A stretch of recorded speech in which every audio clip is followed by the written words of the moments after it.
Hello, friends. My name is Garrett Peck, and I'm an author, independent scholar, and tour guide in Santa Fe, New Mexico. Thank you so much for the Boulder Bookstore for hosting me for this talk. I have a new book out, which is called The Bright Edges of the World, Willa Cather and Her Archbishop. It's a history of how Cather wrote the book that she called, late in life, her, quote, best book. That book deals with, it's a novel which deals with two French priests on the American Southwest during the time of the frontier. And it's just an incredible exploration of the Southwest. And like I said, Cather called it her best book. So I focused upon Cather's travels to the Southwest. She and her partner, Edith Lewis, came to the Southwest numerous times between 1912 and 1926. And out of these 6 visits came 3 novels, the last of which was Death Comes with the Archbishop. So travel was super important for Willa Cather. She loved traveling and spent a lot of time on the road or on trains or on cruise ships or whatever, going to Europe. So how I got into this was back in 1998 on my very first visit to Santa Fe with my mom. She used to attend a continuing education conference called Creativity and Madness. She was a therapist. And one year she said, "You should come with me to Santa Fe. You would love it." I'm a big, huge history nerd. So, and I had never read Cather before, so she assigned Death Comes with the Archbishop to me to read as my homework before the trip. I just fell in love with Santa Fe. I fell in love with Willa Cather. And I moved out here about 5 years ago. And now I have a Willa Cather Santa Fe walking tour. And now I have a book. Cather wrote her best book. So the book itself was written very conversationally.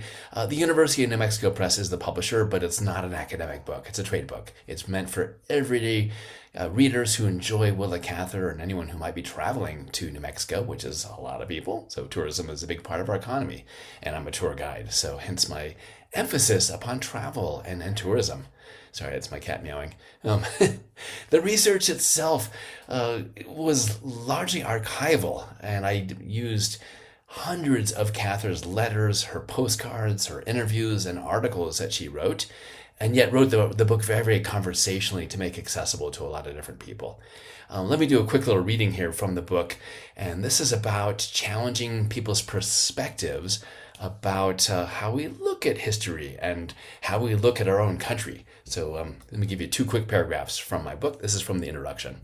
I'm old. I got to wear glasses, reading glasses. You'll see someday. So let me challenge a couple assumed perspectives. European settlers called the Western Hemisphere the, quote, New World. What's so new about it? Absolutely nothing. Indigenous people have lived here for tens of thousands of years. The idea of the New World is an outdated European perspective, just as the idea of the Old World, or Old Europe, is an outdated American perspective. And just what is the Southwest? I've heard it described as the geography between Durango, Colorado, and Durango, Mexico, and from Las Vegas, Nevada to Las Vegas, New Mexico. Yes, we have a little city called Las Vegas. It's even older than that other one in Nevada.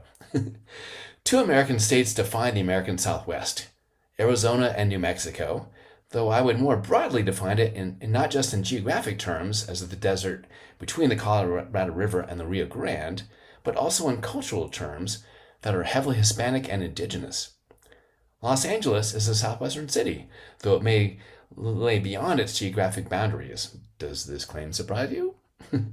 Southern Colorado and southern Utah are part of southwestern culture, and without a doubt the Sonoran Desert and Chihuahuan deserts of northern New Mexico are culturally and geographically part of the Southwest, though they may be beyond the borders of the United States.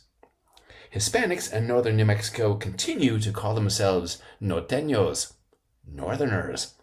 This was once a northern outpost of the Spanish Empire rather than the American Southwest. Again, it's all perspective. So last couple of things I want to talk about. I was asked what recent books have I read that I've enjoyed.